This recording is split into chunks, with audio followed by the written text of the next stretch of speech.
Welcome to my mukbang video. Apparently slightly different size daw yun. Sa Costco? Hindi, sa Honda. Kung bibili ka ng rims doon. Kung doon ako bibili ng rims, sabi niya it's not an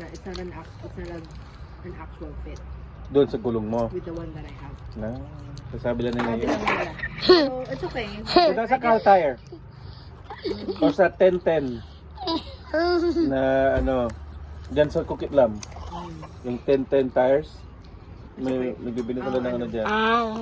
Ng, Desperado ako kasi I had to get my car serviced anyway. You don't fly! Next time na lang ulit ako bibili.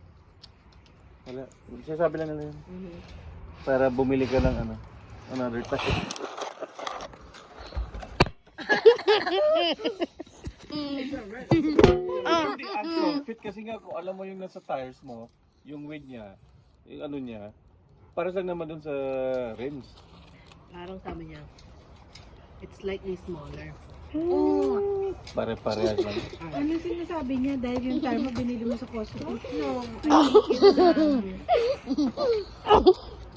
it seemed reasonable. Meron siyang, there's an explanation for it. Na parang